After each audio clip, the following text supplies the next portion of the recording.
watching the Bulldog Brewhouse Podcast. Hey everybody, it's Steve Grover here for another episode of the Bulldog Brewhouse Podcast.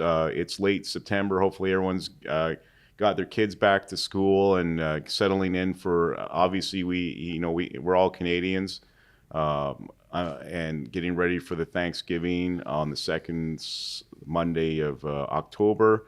Obviously, I'm not here. I'm not back in Calgary. I'm down here in rainy Nashville, Tennessee. I'm here to film an episode. I'm here at the Academy Truck Accident Attorney Seminar. I come every year to learn some information, make some contacts, and I have the privilege today of having Tim Sheriff, is it? That is, yes. Okay. So hi, Tim. How are you doing? I'm good. How are you? Good. So obviously I know who you are. Can you give my viewers a little brief overview of who Tim is? Yeah. So I am a truck accident attorney out of Charlotte, North Carolina, and been living in Charlotte, I guess, for about 10 or 11 years now. Enjoy it. I like it. I'm originally from, I'm originally from Greenville, South Carolina area. Okay. Yeah. All right. And obviously, we talked a little bit yesterday, and obviously, you're obviously a trial attorney, correct? I am, yes. And just to let you know, I'm a Canadian, so we don't use the word attorney up there. We can only use the words barrister and solicitor or lawyer. Oh, wow. So do you know the difference between a barrister and solicitor? I have no clue. Okay, a barrister is a lawyer that goes to court, and a solicitor is one that does corporate work, wills, and estates. Okay. So I guess I would be a barrister then. Yeah, Exactly. I do a lot of trial work. Yeah, and I try to be a barrister if I can ever get to trial in Canada. Okay. Yeah. And then where did you grow up? So I grew up in Greenville, South Carolina, which is about an hour and a half from Charlotte. Okay. And how was life growing up in South Carolina?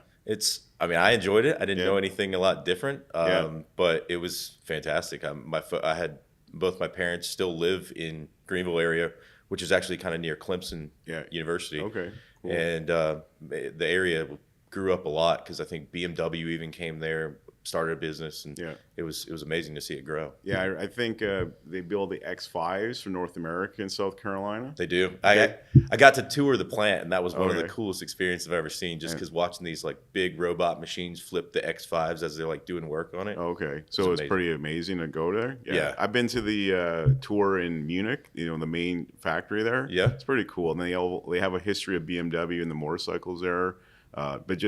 So they build the cars in Munich, and then I don't know if you know, they also do motorcycles. Yeah. And so the motorcycle factory is actually in Berlin. I didn't know that. Yeah, so you learn something new from a Canadian every day. I love it. I'm always learning things new. Yeah, so how big is Greenville? Greenville, it's not that big of a city. Well, how many people would live there when you're growing up? I want to say like maybe 1 million. Oh, the whole area is 1 million? Yeah. Okay, so it's a pretty big area. Well, and I don't know how much it's changed over the years, but it's definitely continued to grow. Okay, and you went to high school in South Carolina? It did. And then obviously, I'm going to let you know, it's unusual for Canadian, but I love college football, okay?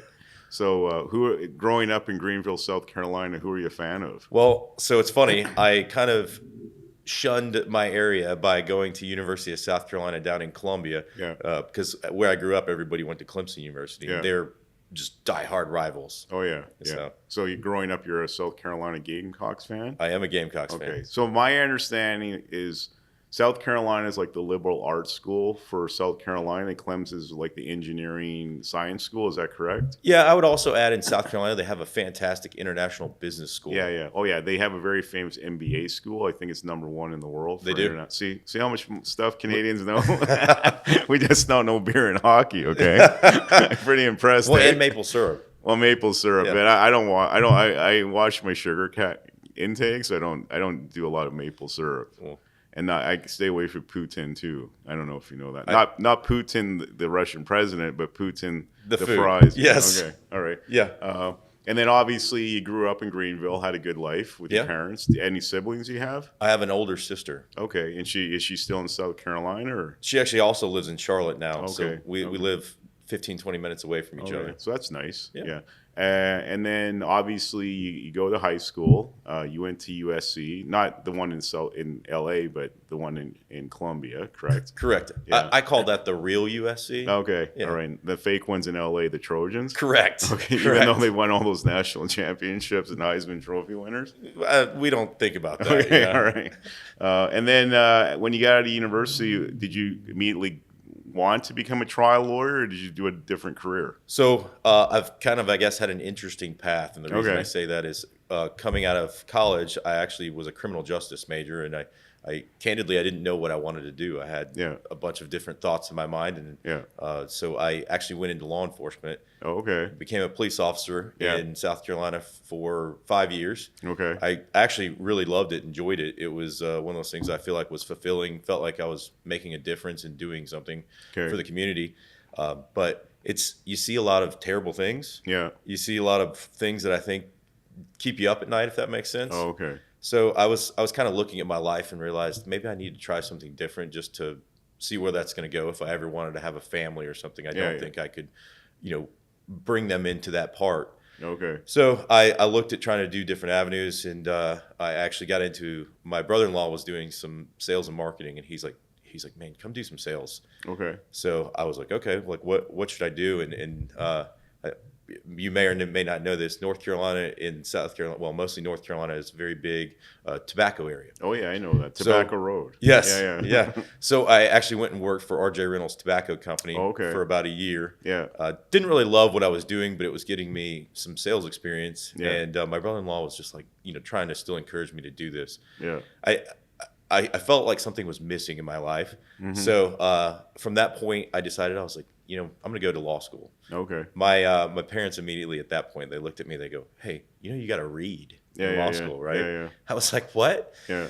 So, my mom's a librarian, and she was like, you actually have to read in law school and do the homework. And I was like, I'll do it. Yeah. She didn't believe in me. Okay. Long story short, I obviously graduated law school, and and everything went well. And now you're a trial lawyer. Yeah. Okay. And then, so tell me a little bit. I'm just, I watch Law and Order. I grew up watching Chips. You remember that show? Great punch. Okay. So tell me a little bit of your life as a cop. Were you were you a state trooper, or were you a city cop? So I was a local city, county cop. Okay. And on that, I was actually working in kind of like a high-risk task force that we were doing a lot of search warrants. We were doing, things that we were doing, like kicking in people's doors, going to get warrants. So sort of like people. Cops, bad boys? It was dangerous stuff, let's put it that way. But like I said, I met some great people. Still have some friends that are police officers. Okay. So. All right. And you did that for about 5 years, you said? I did. Okay. And so tell me the truth. When you kick down a door, are you playing Bad Boys? Like, do you have a guy with a speaker, like a ghetto blaster going? I don't know about playing it, but we had some fun with it. Let's put it that way. All right. Right when I was being, ending my career there, we had our team, and we got the tasers. Okay. And we hadn't had those in law enforcement really before. Yeah. And what was funny is you could pull off the little cartridge that shoots out at somebody. Yeah. And you can do what's called just a drive stun. Okay. And what you do is you take the taser and you touch it to somebody's skin, and it tases them. Okay. So one of my buddies behind me he would stack up in the door behind me, and he would always tap me in the butt with the taser. Okay. Right before we go in the door, and it would make me mad. And so then I'm mad going in there looking at what's going on. Yeah. And he would always laugh. And I'm like, stop doing that. So you're a big guy. Were you the first one kicking down the door? I wasn't. I was two-man. Okay. Because I heard you don't want to be the first guy. Is that true? That's true. Because the life expectancy is really low. Well, that's usually the guy that is taking fire coming in the door. Yeah, exactly. So. Okay. And then you did that for 5 years, and obviously it was a little stressful, and it wasn't some good things you saw there. And then, but you obviously served the city and the county pretty good. Yeah. And then you ended up going to work for a tobacco company. Yeah. Okay. And you did sales and marketing. I did. Okay. And R.G. Reynolds. Yes. So was that before or after the Tabasco class action suits? I think that was after. Okay, so they still had money to pay you? Yeah, apparently. Okay. So, right. And how was it working for R.J. Reynolds? Well, they're a fantastic company. I mean, they actually own, I didn't realize this until I started working for them, but they owned a lot of food brands and stuff too. Okay. And at that time, they were kind of transitioning away from cigarettes into smokeless tobacco stuff. Yeah, vape. The vapes and then the like snoozes and chews and stuff like that. Because I guess a lot of, as we all know, a lot of the places weren't allowing people to smoke in their restaurants and bars and stuff anymore. So I remember. I'm old enough to remember, in the ashtray in the armrest of the airplanes. Yes, that's back in the 80s and the early 90s. Yes, that's when smoking was allowed, except not in the lavatory. Right. Yeah. Okay.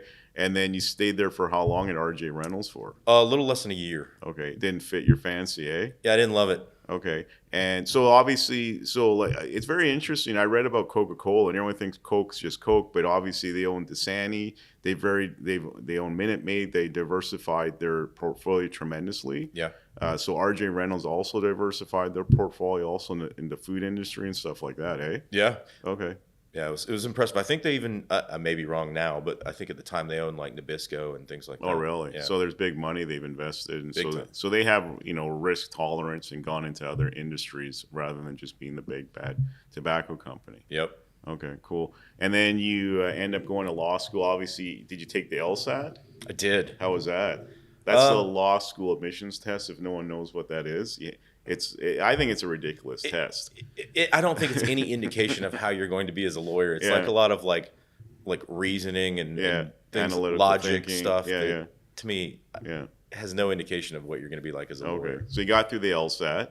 Yep. And then you end up going to law school. And where'd you go to law school? So I went to Charlotte School of Law, which is, it was a short-lived law school, but I was kind of doing it because originally they were allowing us to do a part-time program. Okay. And I was going to try to continue to work and go to law school.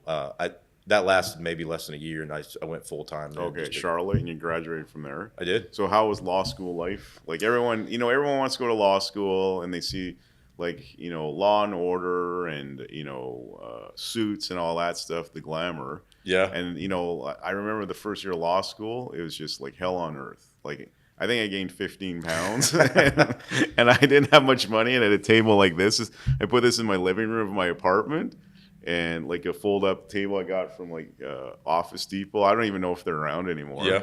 And then I had a chair, even like this kind of chair, and I sat there every night after class and read, Property 1 and Torts 1 and Civ Pro. Everyone hated Civ Pro. Terrible. It's probably the most important class you can take in law school. Especially as a trial lawyer. Yeah, exactly. And then evidence. Yeah. So how was your experience the first year of law school? I guess I had a different experience than most people since I was coming in. A lot of people mostly come straight out of undergrad. Yeah. And after going to school, like regular undergrad college, and then go to law school. I didn't do that. I went, as we discussed, and had a little bit of a career before I did it. So I think I took it a different mindset. Like that was now my job to go to it. Yeah. But I always found it interesting because law school has a different dynamic because it's almost like they are couching you against each other, and it's like a competition. So everybody's sitting there like, vying for the higher spot. Oh yeah. And I think that's like, it's almost like a reality TV show in my mind, just thinking about it, because they're trying to like kick people out, and they're trying to like make sure like, only a certain select few make it. Yeah. So first day of law school at Charlotte, do they have the dean come up and say, okay, look to your left and look to your right, and probably one of those two people aren't going to be after the first year? Do they do that at your school? Okay. Yes. Okay. And terrify you and tell you that you're going to be broke and have all this debt, so don't go out and buy a fancy car. And the funny thing is, I took we obviously have to take Property 1. And our professor was from Harvard. I think he even had an SJD, PhD in law from Harvard. And he wore a bow tie. I still remember the dude. And it was the second day of class, and this lady, she puts up her hand and says, "This may be a stupid question." And he looks at her and says, "Listen, there's no stupid questions. There's only stupid people." Well, you know what happened? The next day, she dropped out of law school. It's savage. It is savage. So really funny. Yeah. And then contracts one. We had this professor, and I went to law school in Texas, so. We had this professor. He looked like James Earl Jones, like the big burly guy. Yeah. Big voice, very large man. He was in the JAG, military. Yeah, the military law force, and then he was a lieutenant colonel in the JAG force, and he was very demanding. He was fair. But I mean, I remember he called on me, and we had the Socratic method. You have to stand up. Oh yeah. And I couldn't, I was so nervous. There was a word conspicuous. I couldn't say it. And he said, "Mr. Grover, your English sucks. Conspicuous. and then a month later, we're going to class again, and this lady in the class, she's like, we're going down the hall, we're going to the room to open the door, and she's, I can't go back to class, I can't do it anymore, I can't do it. So she ran off and she quit. That's what I mean. It's like savage. I feel like it's there to like belittle you, making you stand up, answering the question. Everybody's got their eyes on you. And you're just standing there going, I don't know it. I'm freaking out. So you obviously had the Socratic method. You had the professors calling on you and stuff like that. I mean, I don't think it was berating. It was like a little belittling, but you have to be ready to stand on your feet in court. Well, yeah, that's what I was going to say. I think on some level, it does prepare you for standing in front of a judge, arguing on behalf of your client. And everybody's looking at you. Same thing, sort of.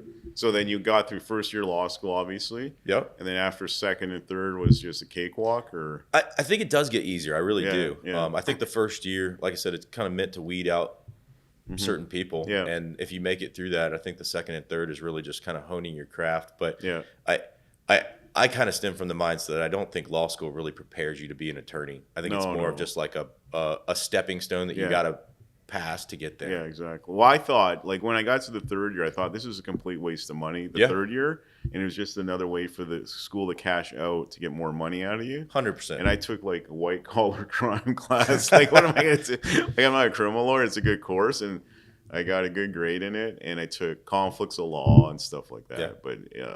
But it was interesting. But, law school is a different realm when you get through it. And then, obviously, you took the bar. I did. In North Carolina. Yes. You took Barbary. No, I did do Barbary. I was trying to remember what I did. So Barbary's like a prep course. Yeah, I think the two big ones are Barbary and Kaplan. Yeah, exactly. So they teach you everything in two months what you should have learned in 3 years, right? Well, yeah, I wish we would have been studying that the whole time in law school. Yeah, exactly. Yeah. Okay. And then obviously you become an attorney. And what's your first job out of law school after you get your law license? So I'm doing car crash. Oh, right away. Yeah. Okay. Where'd you go work for? I went at the time it was a law firm called Crumley Roberts. Crumley Roberts. Sounds like a cookie. It does, right? Okay. So they pretty good? Yeah, they were fantastic. Okay. I enjoyed my time there, learned a lot, and met some great folks. Okay. Are they like the big advertising firm? They are. Yeah, they spend quite a bit of money on TV ads and billboards and stuff like that. And then they're in Charlotte? They're quite a bit all over the North Carolina area. Okay. So their main office was in Greensboro, North Carolina. Oh, okay. Yeah, I've heard of Greensboro. Yeah, it's like a high-tech area a little bit. Yeah. Yeah. Okay.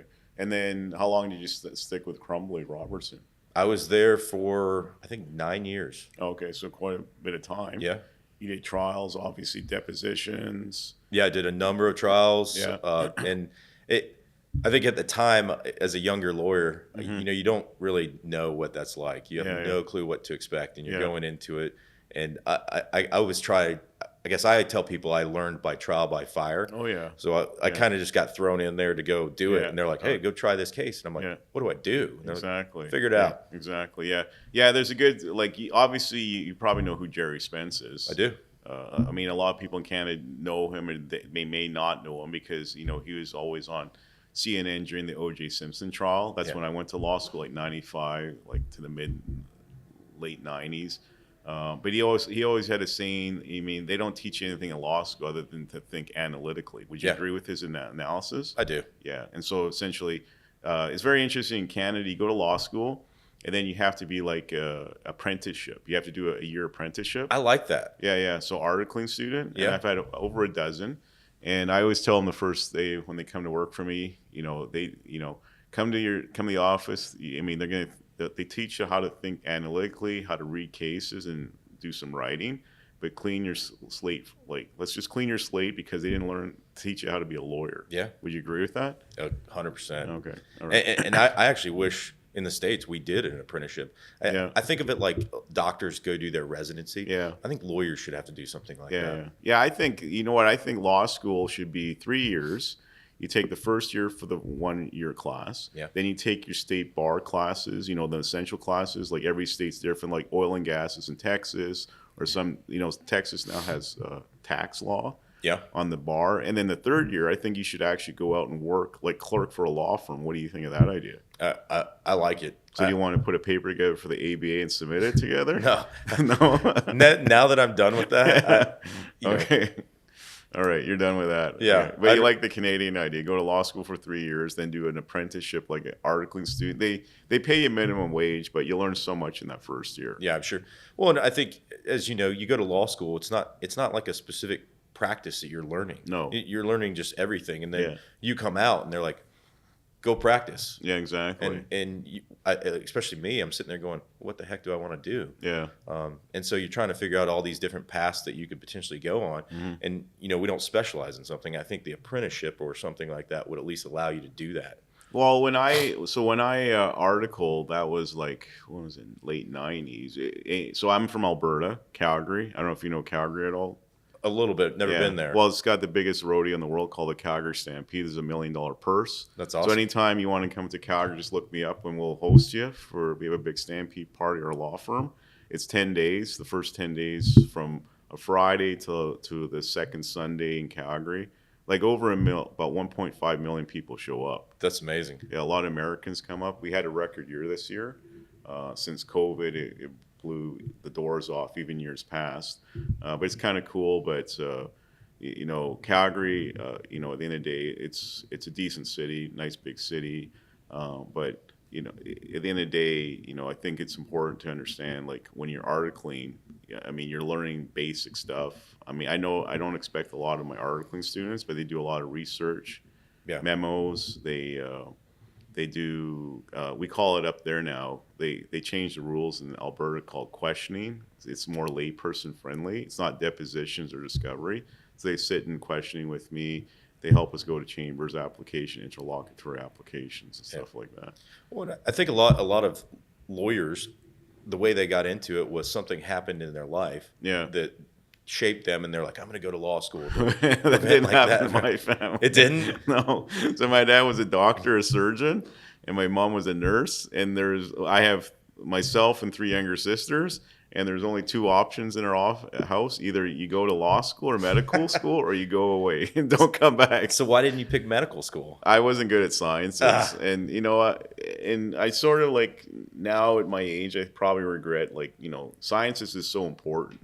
And I don't know, the one interesting area, I know you're doing trials and, personal injury is pretty, active in all across U.S. and in Alberta and the rest of Canada.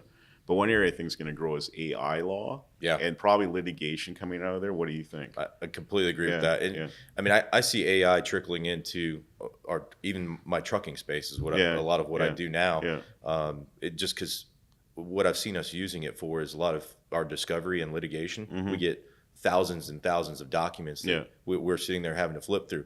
And the cool thing that I've seen is we use AI and we basically upload them to this AI software. Yeah. And it allows us it does 2 things for us. It gives us like a summary of the entire thing. Yeah. But then it allows us to search on that. So you type in like a question. You're like, has my client ever complained of, back pain before? Yeah. And through those thousands and thousands of pages, it'll literally find it within a split second. So, because you got no case then, right? Right, yeah. But it finds it, and then it will pull it up, and you can go directly to that page and read it. And so I think for doing depositions and prepping clients and stuff like that, or if the defense hires a doctor to give an opinion against my client, I can go search through all of his prior testimony and stuff in split seconds. So I think from an efficiency standpoint, it helps us tremendously. Okay. And then obviously coming out of law school, you went right into civil litigation. I did. Why did you choose that area? Well, it's funny. That was an area that I was always interested in. Yeah. But I think it was mostly because, excuse me, during my law enforcement career, I had the wonderful opportunity of working with canines. Okay. And during that time, I was involved in an incident that involved a car chase. Guy was trying to break into a building. We let the dog go on him, and the dog was chasing him around the corner of a house. And this gets a little graphic, but he's trying to kick in the back door of the house, and he sees us coming around the corner. The dog is in front of me, and so he starts coming down the steps of the house, and the canine is coming up the steps. Well, the dogs are trained to bite and hold, so that's the technique that they use, and they usually will go for their arm. Yeah. Well, this dog actually missed his arm and caught him in his groin area. Okay. Yeah. And so the guy falls on the dog and injures the dog. I hop on there, handcuff him. We get him subdued. Yeah. And he stands up, and at the time we didn't really notice it, but he's got blood trickling down his leg. Yeah. We get him into the car, and EMS comes there to check him out and stuff, and we didn't realize it, but it had literally bit him in the male part. Okay. So long story short, everything goes well. He goes to the doctor and I think gets it taken care of. But one of my partners and I, we got sued civilly. Okay. And so this is a point after I'd already gotten out of law enforcement. I was getting dragged back into court. And the department at the time, they were wonderful, hired a lawyer for us. And I thought, in my mind, I was like, that's what I want to do. I want to go represent police officers. And so that was kind of my impetus, I guess, if you will, to go to law school. Okay. And then that transition afterwards, during law school, I really liked torts, like car crash stuff. And then I think the little kid in me came out, and I was like, I want to do trucks. Like, trucks are cool. Okay. So cool. So then you're litigating car crashes.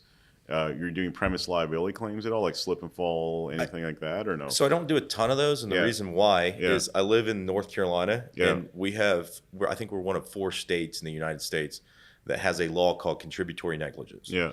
Essentially, that means that if you are even 1% at fault for what happens in the incident, they don't pay you a dime. You don't get anything. You can't recover a penny on the case. Okay. Yeah. Oh, that's interesting. Because we have contributory negligence in Alberta, the province. But say you're 75% at fault, you can still get 25% of your damages. So it's pretty fair, eh?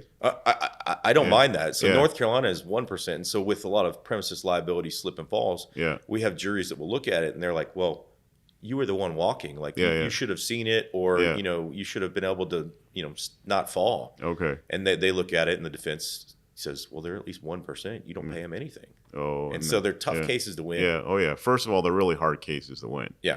And then secondly, you got the 1% rule. Now, does the 1% rule apply to auto crashes too? It does. Really? So if you're 1% at fault for an accident, you get 0.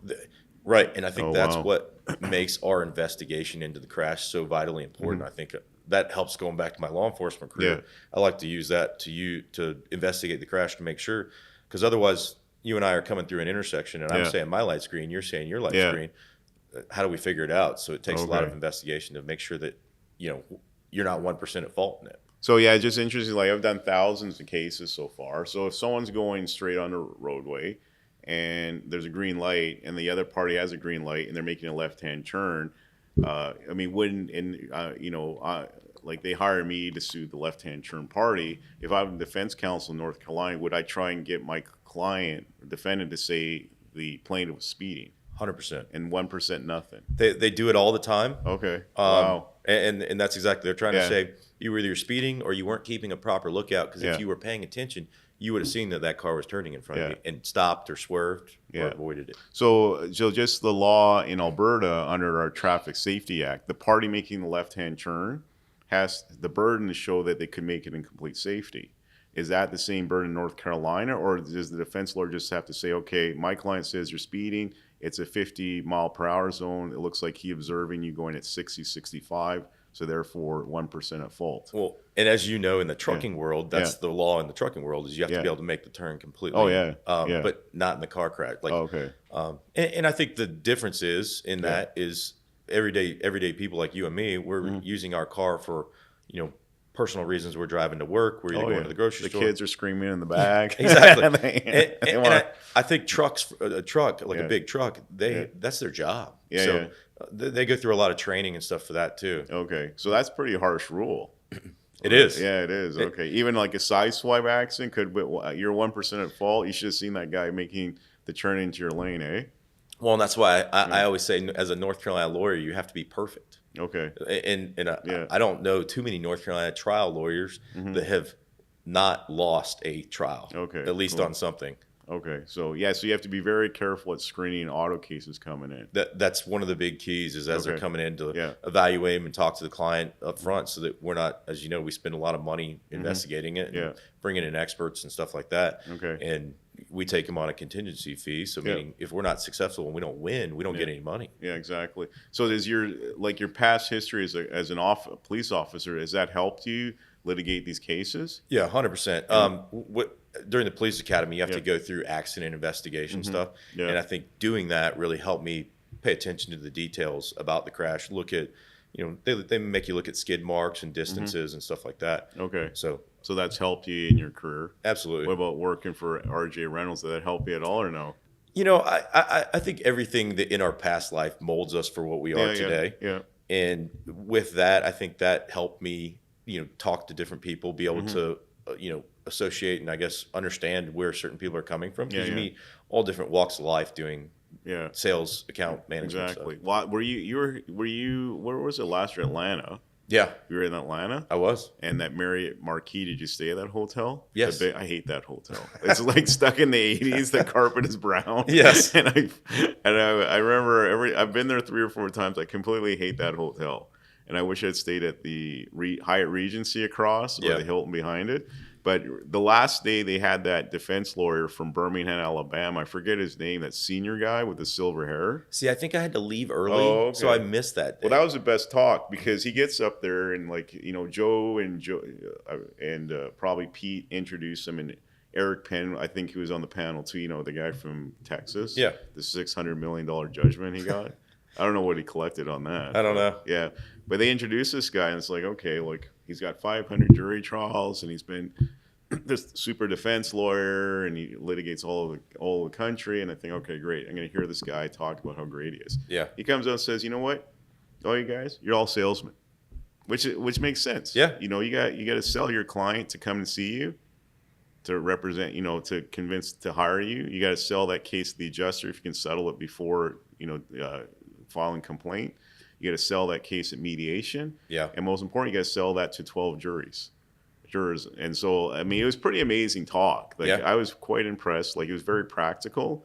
And I agree with him. You have to sell that. You always got to sell yourself, and you sell in that client you retain to act for. You got to sell that person to the trial, at trial or at mediation. What do you think of that theory? I completely agree with that. I tell clients a lot that I think of it as like little kids. If I don't have lunch money, and I come up to you and I'm like, hey, Steve, I don't have any lunch money. and I'm like, can you lend me some money so I can eat lunch today? Yeah. If you don't like me and you don't think I'm a likable person, you're going to go, no, you're a bully, you're mean or something. But if we're buddies and you like me, you're going to go, yeah, man, I'm going to help you out. Oh, yeah. And so I tell clients that I'm like, you got to be likable. You got to be somebody that people can say, I want to help them. I want to do something for them. Yeah, and I think that is there's so many articling students I've had, and I've got 4. I think I got 4 associates working for me now. And the most important thing I always think is likability and credibility. Yeah. And going into a deposition, that defense lawyer is deposing your client, and they have to write that reporting letter back to their insured. And you want to make sure that they say, I like this plaintiff. Yep. He's going to do well at trial. Let's settle it before trial. Yeah. Would you agree with that in the reporting letter? Yeah. Because like I said, if you have an unlikable plaintiff, I think it hurts a case. Because, like I said, people don't want to help somebody that they don't like. Yeah. So, I mean, obviously, we've all had those bad clients. I mean, obviously, a client that goes to physio and starts screaming and yelling at the physiotherapist and does a bad Google review, you probably want to represent that person. Yeah. If it's all in the chart notes, though, you know what I'm saying? Yeah. I mean, I think you like to give people the opportunity. You like to say, hey, let's talk about this and try to figure out where they're coming from. I mean, you know this, but the people that we represent have gone through something traumatic and terrible in their life. I try to give them a little bit of grace in that. Yeah. But at the same time, I'm always thinking like what you said. I'm thinking ahead. Are they going to have an absolute meltdown in the jury, in front of the jury? Yeah. And they're going to all look at this person and go, man, they're not a nice person. No, I know. Yeah, and we do a lot of mediations in my office, and a lot of the cases do settle at mediation. Yeah. And one thing we do is I read the Nick Rowley book, Trial by Human. Yeah. I made all my lawyers read it because you got to sort of sell that client to the adjuster, and we always do our mediations. We always want to do an opening. And we do a fireside chat Q&A so the adjuster can she can see the client. Yeah. Because I don't know, I have a tendency, I don't let adjusters sit in questioning or depositions. What do you think of that? Yeah. I just found there's a lot of showboating. Defense counsel, they want to impress their client. Yep. Oh, I need a 5-minute break. So they go and talk to the adjuster. Oh, here's something surveillance. Ask this question or something like that. Or they try to belittle your client in mediation Yeah. just to, like you said, show off for their adjuster. And I'm like, don't do that. Okay, so you did auto cases a lot, growing in your junior years as a lawyer. Yeah, that's how I started doing. Okay, and then what transitioned you into trucking? I think it was a combination of a couple things, but it was really my interest and fascination in the big trucks. But as you handle one and kind of just see the difference of it between a car crash and a truck case, it's just something that drew me to it. And so I kind of took it upon myself to really hone that area and become really good at that side of it. And so what I did is I did a couple things. I went and got board certified in truck accident law. Yeah, through the ATAA here? Well, I think it's through the National Board of Trial Advocacy. But it was ATA is the one that encouraged me to do that. Yeah, okay. And then I even took it a step further. Is I decided I was like, I really want to, be just really know it all on what I'm doing in this. And what I did is I actually started reaching out to a bunch of truck driving schools in my area. Okay. And I contacted this one, and this guy. Well, I contacted a bunch, and some of them were like, "Hey, no, you got to go full time to this truck school." Yeah. And I didn't do that. I was like, I can't. Like, I got trial work. I got to do these things. And so I finally found this one guy, and he's like, yes. He's like, as long as you get your hours and you come in here and you do the work, he's like, you can take as long as you want. Okay. So I went to truck driving school. Okay. And I went and got my CDL. So I have a commercial driver's license. Congratulations. Yeah, okay. And it's a wild, fun experience. I would tell you, it's just getting up there and looking at the different vantage point and seeing all the like gadgets and gauges and stuff that you're dealing with in there. It's wild. There's a lot of stuff going on behind a truck, right? Yeah. Okay. And then learning about the air brake system too is like learning how all that works. And then, if you use it too much, the whole thing like doesn't work anymore. Yeah. Okay. So I know trucking accidents is well, like, advertised in the U.S. But I mean, I'm a Canadian lawyer, and sometimes like people like truckers. Like, you represent truckers? Yeah. So can you tell my viewers out there, especially we got a lot of Canadian viewers, what is a truck accident all about? So, because a lot of people thought, like, Steve, you represent truckers. And it was very funny. We were doing a pamphlet for our office, trucking accidents, giving that out. And our photographer, he went out and took pictures of truckers and put it in the pamphlet. And I said, dude, we're suing the truckers. We're not representing them. Yeah. So it's a learning experience because, we don't have those big billboards, like the Morgan and Morgan or the big, I'm a truck accident attorney. So you can tell my viewers exactly. I know what a trucking accident is. Okay. You don't have to educate me, but when Canadians think like a truck accident, you represent truckers. That's pretty cool. Yeah. So, no, I don't represent. Well, I do actually have some clients that are truck drivers. Yeah. But what I do is individuals that are injured in truck crashes. Okay. So typically when you have a truck crash, it is catastrophic. Yeah. I mean, they're 80,000 pounds rolling down the road. Yeah. And when they're coming up to a line of stopped cars and they're not paying attention, they don't just hit like one car. Yeah. They're hitting like 5, 10, that absolute massive pile up. Yeah. And then even some, I have one right now, the guy, he's hauling a tank of fuel. Okay. So what happens is when he's driving, he's not paying attention. And this is the one that I actually have another truck driver, and he's sitting at a railroad crossing because there's a train coming. Yeah. The tanker truck smashes in the back of him and ends up overturning and then catching fire, and the whole thing just is like a fiery mess. Yeah. So I think the reason why I'm saying that is the difference in it is just the weight, the size of it is massive. Oh yeah. And then a lot of times what they're hauling can be hazardous material or explosive and flammable. And so I think it changes the level of what we're talking about with just a normal car crash. Okay. So obviously I've been to these seminars so much, like ATA, and I love Joe Freed and all the panel it puts on. It's a wealth of knowledge here, and it's also a good social atmosphere, very collegial, and also you just make connections. But obviously, a car crash, like two cars hitting each other, would you agree it's totally different than a truck accident? Absolutely. And why is that? Just explain that in general terms. Well, it's a combination of things, but I think the biggest aspect of it is what we talked about: the size, the weight, what they're carrying. Yeah. And then also it goes into it's regulated by a totally separate set of laws. Okay. When you and I go out in our personal cars and we get in a car crash, we're dealing with like a state level law, whatever state we're in. That's kind of what we're dealing with. Yeah. Well, the big trucks and tractor trailers, they're regulated by the federal government, and so there's a separate set of laws with them because they're traveling and transporting goods between states. Yeah, interstate commerce clause. Yeah. I remember that from Constitutional. Yeah. So because of that, there's a lot of additional regulations and rules that they are having to follow, and this is all through the Federal Motor Carrier Safety Administration. Okay. So have you read the Federal Carrier Safety Manual? Like, you know it like the Bible, sort of? I don't know if I know it that well, but I know it pretty well. That's part of like the board certification is testing your knowledge in that area. And you know, there's a lot of specific things to it that driving time, the truck drivers are only allowed to drive a certain number of hours in a day to ensure that they're not getting tired and falling asleep at the wheel. So under the federal regs, how many hours can a truck driver drive per day? So they're allowed to drive. They're allowed to drive 11 hours or in a 14-hour on-duty period. Okay, so 11 hours in total. Yeah. Okay, and then I trust to keep their logbooks, or they don't. They fudge those logbooks or something like that? Well, and so that's the wild thing is now, back in the older times, that was what they had is the written log is what they would use. And so they could easily fudge it is say, well, I didn't start at this time. I started this time. Yeah. Now the technology has come forward, and so it's a little bit more advanced with an electronic logbook.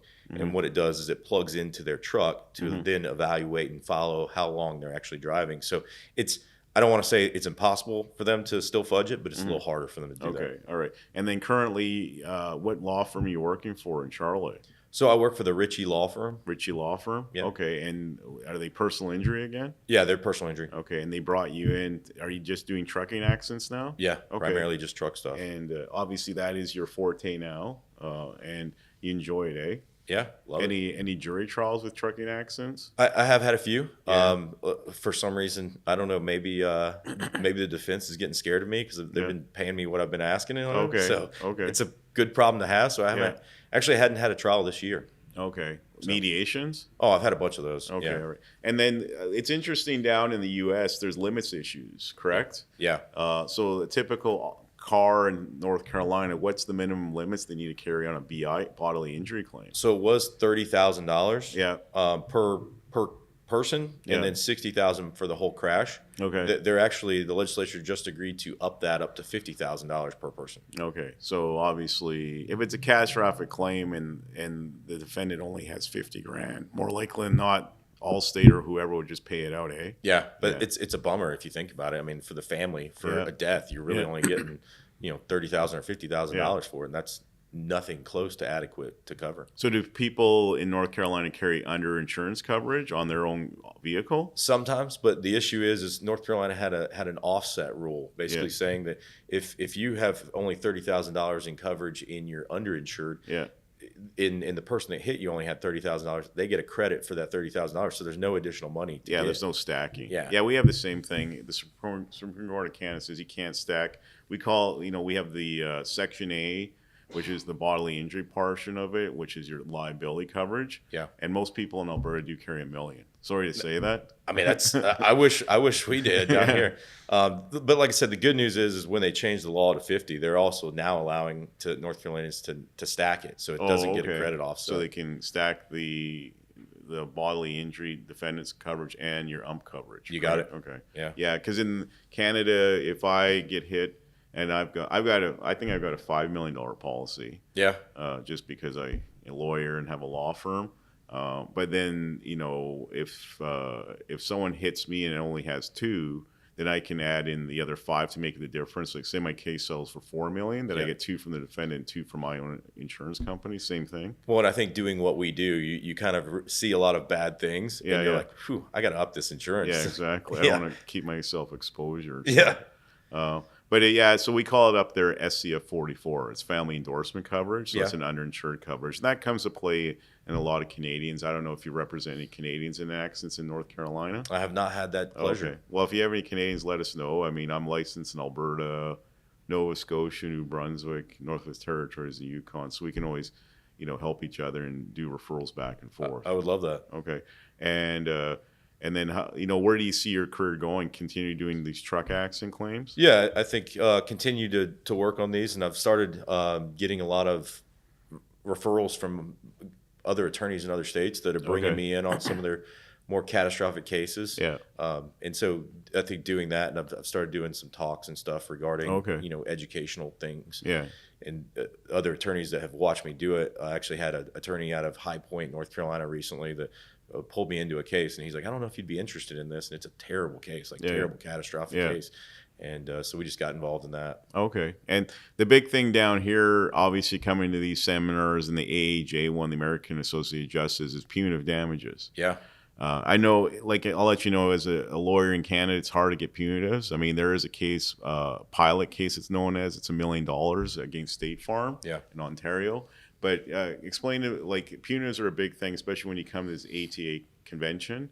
What are punitives? Can you explain that? Yeah, so we think of, when you get in a car crash, what we call in the lawyer world compensatory damages. Yeah. You're basically seeking compensation for medical bills, lost wages, and then pain and suffering. Yeah. But then punitive damages opens a different door. And what that allows you to do is, if at least in North Carolina, let's say you're drinking and driving and you crash into somebody. Yeah. Well, the law has carved out a little area that allows us to get additional compensation for that, to essentially either deter you from ever doing it again, or almost like a punish you for it. Punish you. Yeah. Okay.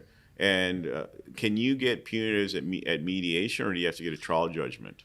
So technically, you don't get them until trial, but I think there are cases that, if they're egregious enough, that they'll pay you additional money at mediation for, because they don't want to go in front of 12 jurors. And personally, we don't parse it out. Like, you don't want to parse it out, because at least in North Carolina, they can tax you on the punitive damage portion of it. Okay. All right. Okay.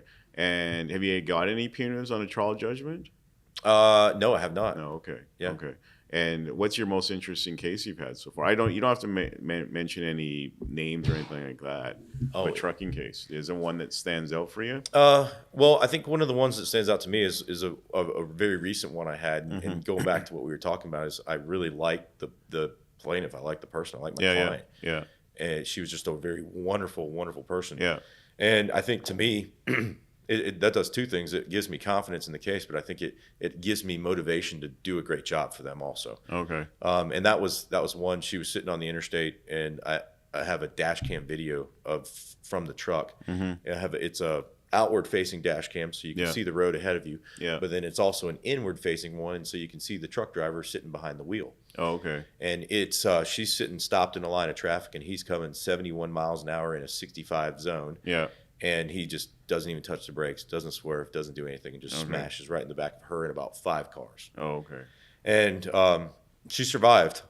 Luckily, barely. Spent some time in the ICU to recover, and broke a ton of bones, and had to get, I think, 8 levels of her vertebrae fused in her neck. Okay. So it's a horrific crash. And that was a case 1 week before I was coming here. I was scheduled for trial, and so I didn't know if I was going to make this or not. But they, like I said, they paid me exactly what we were asking on it. Oh, okay. It was this year or last year? This year. Oh, okay. So congratulations. This week, a week before. I'm still waiting on the check. Yeah, but that's fine. Check's in the mail. You know, you can just tell your banker or your firm the money's coming in, eh? Yeah. Okay. But I think that, to me, the most interesting part about that case was really diving into the telematics systems in these trucks. Okay. And the reason I say that is because it's all intertwined. We talked about the hours of service stuff. It's intertwined with that, but it's also intertwined with all the video. But then the video and system allows the company to monitor them as far as, like, if they're not paying attention, if they're braking, if they're speeding, and really diving into that stuff, and the data that you're able to get from it is I think mind-blowing to me. So if I have any cases with telematics, I can give you a shout, hey? Yeah. Email you anytime? Well, and so Christy Childers just did a talk yesterday on telematics stuff with Adam Grill. And it was funny because her and I collaborated on a little bit of that stuff, and especially the Samsara system, which is they're a big company in the telematics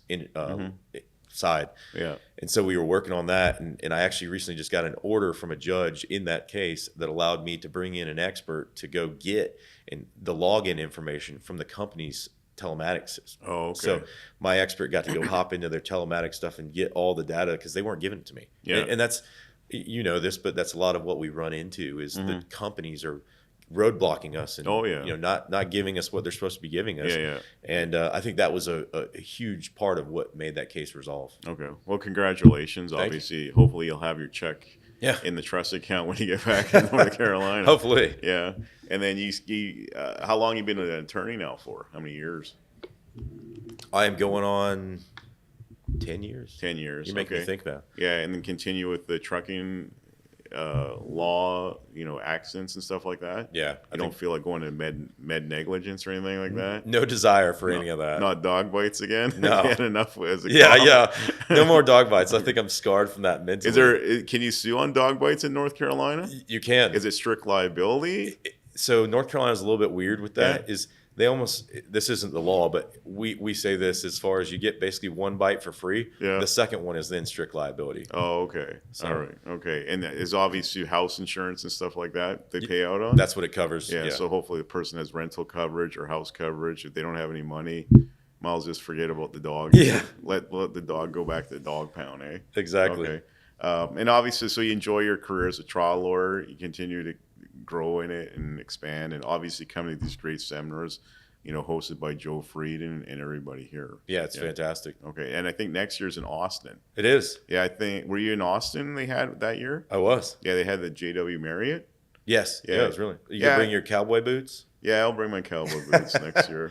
I mean, I found, I've been to Austin a lot, but I just found 6th Street kind of like, there's a homeless issue there. Yeah. And it's kind of interesting, the bars and the old hotels. And then you Texas, Austin's up the road, and it's very compact kind of campus. I was surprised how small it is. Yeah. And, they got fantastic barbecue there. Oh yeah. They got good fried chicken here in Nashville. They do. Have you tried any of the food out here lately? Yeah, I have. What's your favorite food out in Nashville so far? Well, there's two. There's a barbecue place that I went to. They call Martin's Barbecue, and I think it's awesome. It's really good stuff. And then Nashville's known for their hot chicken. Yeah. And that was I think we went to a place called Prince's. Okay. I think it's supposed to be one of the best. And okay. It was funny. I was talking to one of the other lawyers, and he was saying that they have different levels of hot. And, And he got the one that was like the hottest. Yeah. He said he goes, my lips were swelling. I couldn't even feel my face after I was eating it. Yeah. Last night we went to the that little shindig they had over there. Yeah. We hanged out there and they're line dancing. And then we came back. One of my lawyers is with me, and then we went down to Natty's. Yeah. That chicken fast food kind of place. It was okay. Yeah. Yeah, nothing special. But and how have you enjoyed Broadway? It's a main drag here with all the bars and honky tonk bars. Yeah. Yeah. It's kind of, I guess, it's fun. You got to go see it. Yeah. You really do. It's a different world, I think. Yeah. But I think once you see it, at least for me, I'm like, I'm ready to go to bed. Is it 10 o'clock yet? Can we go? Well, I heard you were doing karaoke last night. I didn't do it. I'm a terrible singer, and you don't want me to sing. Okay. But I did go watch, and there was quite a few of them that were singing. All right. So you weren't singing karaoke last night? No. Drinking brewskis? No? My wife would kill me if I was singing karaoke because I'm terrible at it. Okay. She's good. Yeah. Not me. And so obviously, life as a lawyer keeps you busy, but obviously you're married. I am. You have kids? I have one. Yeah. He's 3. Okay, congratulations. And potentially another one on the way. Okay, congratulations. Thank you. And the family keeps you busy outside law? Yeah. You have time to balance the legal side, work, and the life too? I think as a young lawyer, we don't really, I think a lot of people think, lawyers were working 100 hours a week. Yeah. And I think that is true, at least initially. But I think the older that you get, you realize you got to find that balance and the really importance in life. Okay. So I try my best to carve that out and to separate the two and really find time to spend with my family. Okay. And how do you find, I know Charlotte is, what is it, the Queen City of the South? It is the Queen City. Yeah, so much I know. It's named for Queen Charlotte. Yeah. How do you like living in Charlotte?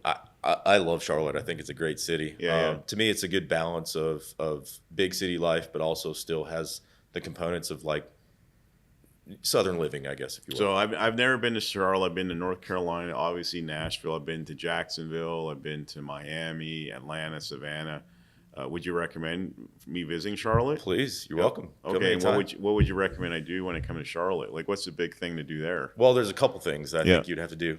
We have Charlotte is known for their motor speedway. Okay, NASCAR. Oh yeah. And so in Charlotte, there's the Charlotte Motor Speedway that you got to go see. It's really an amazing thing to see. Okay. And then seeing the races there and stuff, and watching the cars come past, it's like it totally just shakes your entire body. So that would be one. I think the other part of it is also in Charlotte, we have a place called the White Water Center. What is that? It's where people go to the Olympic kayakers and stuff train there. Oh, okay. So that you're going through those like little gates and stuff on your kayak. So and you can do it on a bigger boat, and you get like 6 people on a boat, and you can go down that little rapids thing. All right. So it's pretty neat. That's pretty cool. Okay.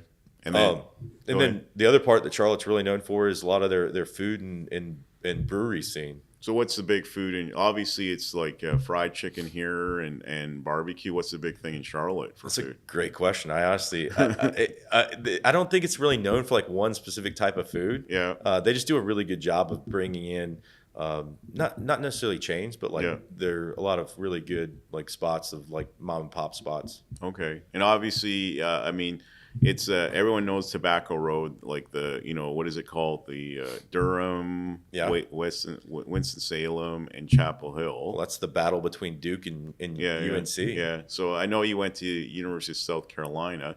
Do you watch North Carolina basketball at all or no? I do, living in the state, and then also my brother-in-law is a huge Tar Heels fan, UNC Tar Heels fan. Yeah. So I get into that a little bit. And then the funny thing is my uncle works for, he used to work for UNC. He now works for Duke. So I think it's intertwined just by the location that you live in. And it's, as you said, you're a huge college fan. So I think I am too. Anytime you got their rivalry, it's just fun to watch. So like, what's the most popular school, if it's a basketball season between, well, obviously, you have University of Charlotte, right? The 49ers or something like that. But then you have the big boys. You've got Wake Forest. You've got North Carolina, Chapel Hill, and Duke. What's the most popular school for basketball? And you have NC State. NC State, the Wolfpack. Yeah. So that's you're gonna get me shunned here. Well, I don't know. Like what? I mean, what would be the general population? Who would they pull for if going to the Final Four of those 4 teams? It's probably dead even between Duke and UNC. Okay. But maybe just because my family is a little bit more UNC, I would probably say more UNC. Okay. Well, obviously Michael Jordan went to North Carolina. Yeah. I mean, James Worthy went there. I mean, you just go down the line of all the players. Same with Duke. I mean, my perception of Duke, it is a rich private school, isn't it? Yeah. Very, very selective. I think they take 6% of their applicants every year. Yeah. And I mean, I know UNC is pretty selective, but it's more of the public university for a flagship of North Carolina, correct? Yeah, correct. Okay. But I think they're both great schools. Yeah. I Okay. didn't go to either one, but I think they're great schools. Okay. So then getting to USC, South Carolina, you're a Gamecocks fan, obviously. I am. So what do you think? What's the big sport there? Is it? It's actually women's basketball. Yeah, I know. Yeah. They always win it. So. They're amazing. Yeah. I would say for me, it's probably football. Okay. And who is it? It's Frank Beamer's son is the coach now, right? Shane. Yeah, Shane Beamer. But they started out pretty good, and they lost to LSU last minute. And then who did they play last week? I forget. Akron. It was a blowout. They blew them out. Yeah. Do they have the day off? I think they have. Yeah, they have this week off. And then who they play next Saturday? Ole Miss, I believe. Ole Miss. Yeah, that's going to be a good game. That would be a Ole great Miss game. is number 5. Lane Kiffin's killing it this year. Yes. Yeah, I'm a little nervous about that one. I don't think he'll survive that game. Don't say that. Because I went to the Peach Bowl last year in Atlanta, and that was it was interesting. It was sort of like this dream day. We get up, we're in Atlanta. We go see Georgia Tech play Duke at noon. I bet that was great. And that was a blowout. Tech actually blew out Duke. Yeah. And then we take an Uber and go straight down the Mercedes-Benz Stadium, and we go see Ole Miss play Penn State. That's a pretty good day. That's a good day. Yeah. And then we saw Ole Miss blow out Penn State, because Penn State had this defensive tackle, and he didn't play that day because a lot of these kids opt out of the college game, the Bulls, because they don't want to get injured. Well, especially if they're going pro. Yeah. So Lane gave it to pretty good to Penn State. I'm not a big Penn State fan. No, I'm not either. I have some friends that are big Penn State fans. So. Yeah. And then we went for a nice steak dinner up in Buckhead area. So yeah. It was a pretty good day for a bunch of boys. That's great. I love it. I would have loved it. Yeah. And then obviously, where do you think USC is going to go this year for college football? You think they're going to make a bowl game or? They have a tough schedule. That's the thing. I mean, obviously the SEC, in my opinion, is the toughest conference. Oh, yeah. And just looking at what their schedule is coming down, it's going to be tough. Okay. But I think they got a really good team this year. So you think you could go 6 and 6 or 6 and 5 they have to do? How many games they have this year, 12 or 11? I think 12. So they have to go 6 and 6, right? You think they'll make a bowl game? I think so. Okay. They're not going to one of the top tier bowls. No. But yeah. I don't know. I also look at like Shane Beamer is amazing. I think he can do some really great things with the team. So it's like one of those things that even if, I mean, look at our season. If we beat LSU, we're probably ranked at this point. Yeah, exactly. So, you think he's going to jump to Virginia Tech to take his dad's job? No, I don't think so. I think, well, at least I guess I'm a little biased and hopeful here, but I hope he makes his legacy at South Carolina. I think that'd be great. Well, I mean, is there a lot of pressure for him to do very well, or it's like, okay, if we go 8-4 and 9-3 and 10-2, we'll be okay? Well, and I mean, I think looking at South Carolina coaches throughout the years, you had Lou Holtz, a long time ago. Then you came into Steve Spurrier. Yeah. So I think there's always a lot of pressure on South Carolina coaches. Yeah, but I mean, there's not the expectation like Alabama or I mean LSU. Yeah. Georgia's big pressure now. Kirby Smart pretty much owns the SEC now. Yeah. He does. So hopefully, keep your fingers crossed they'll get a bowl game this year. That's my hope. Okay. And then obviously you live in Charlotte. You an NFL fan? A little bit. It's not a good thing in Charlotte though. Okay, but you had the Panthers there. Yeah, they're terrible. Yeah, but they have Bryant Young. Yeah, Bryce Young. Bryce Young. Yeah, sorry. Yeah. Oh well, he just got benched last week for Andy Dalton, and Andy had the best day out of any quarterback in the league. So. Yeah, but Andy Dalton, the redhead from TCU. Yeah, I'm a Cowboys fan. I remember they brought Andy in.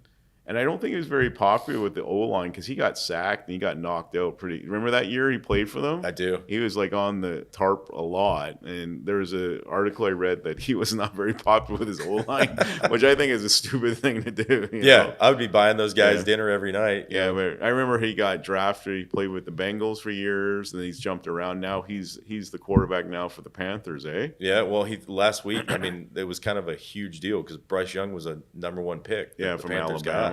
Yeah. And there was very high expectations for him, and I think they've given him a year in a couple games to try to get there, and I just don't think that he's gotten there. Yeah, but I think it's really hard. Like it's like going from like law school, and then all of a sudden, are they going to throw you into a trucking trial or a med negligence case? You're going to get your butt kicked. I don't believe in Rainmaker, that movie with Matt Damon. Yeah.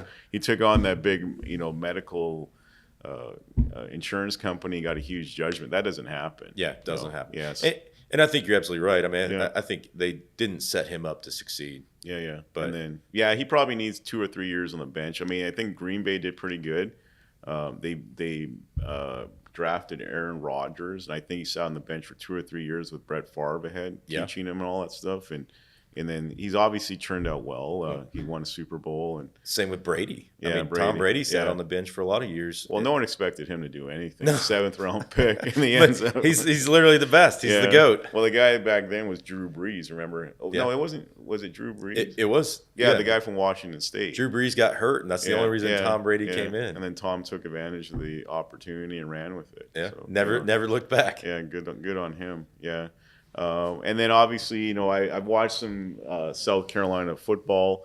I think we spoke yesterday a little bit about Spencer Rattler. Yeah, where you saw some games with him playing. Yeah, went to a couple games even too. Like saw him live. I enjoyed him. He was fantastic to watch. But when he's on, like when he was playing well, I think he was unstoppable. Yeah, I think he was like the #1 high school recruit quarterbacks. He went to OU, Oklahoma, and then Cam Williams came in, I think, who's playing for the Bears now. Yeah. I think you're Kalen Williams, and then so he did pretty good at South Carolina. Yeah, I think he flourished there. They gave him the confidence. I think was what he was lacking, and he's playing for the Saints now. Yeah, I think he's sitting back up, isn't he? Yeah, probably. Yeah. But I think if they give him his chance and do the right thing and build him up, I think he's got a great chance to be a good quarterback in the NFL. Okay, well, great. So it's great talking to you, Tim. I mean, thanks. I hope you have a great time at the ATA convention. What's left? Hopefully, with this, we got this weather here now because of the hurricane down in Florida. Yeah. You going to be getting out tonight back to Charlotte? I don't know. I was just looking, and they delayed my flight. So. Oh, okay. Maybe just get a rental car. And what's the drive from here to Charlotte, North Carolina? A little more than 6 hours, I think. But that would be my plan. If I had to, I'd just rent a car. Yeah, I was talking to some guys from Atlanta. I was suggesting, just cancel the flight, just rent a car and drive 3 hours to Atlanta. You'll probably make it quicker than spend the night here. Yeah, you're right. Obviously, you want to get home to your family for the weekend. And any plans for this weekend at all, or just relaxing? Probably cleaning up a little bit. My wife told me before we walked in here, our house lost power. So Okay. I don't know I don't know what it looks like. Well, I wish you all the best getting back. I mean, we'd like to have done this outside, but we had the pleasure of getting this room at the last minute. I mean, I got to give all Oakley's ATA for cooperating with me to be able to host this podcast in this room at the last minute. I really appreciate you being on this podcast. I hope you had a good time. I did. Thanks and for anytime having me. anytime you have an accident in Canada, give us a call at Grover Law. And if we have anything down in North Carolina, I'll be the first one emailing you or calling you. Okay. Thank you. All right. Well, thank you so much. I appreciate your time, and I know you probably want to get back to the education here at ATA and the collegial atmosphere. And I wish you all the best, and hopefully you get home to your family and enjoy the weekend. Thank you. So it's obviously raining in Charlotte, eh? Yeah. Okay. Yeah, I think the way the hurricane's swirling is like over here in Charlotte. All over. Okay, cool. All right. And then so all to my viewers out here, thank you for tuning in again for this episode of the Bulldog Brewhouse Podcast from rainy Nashville, Tennessee. We'll see you all back next week in Calgary, and hopefully everyone has a safe weekend, and hopefully there's no hurricanes hitting Calgary. Take care, and see you guys next week. Cheers. Bye-bye.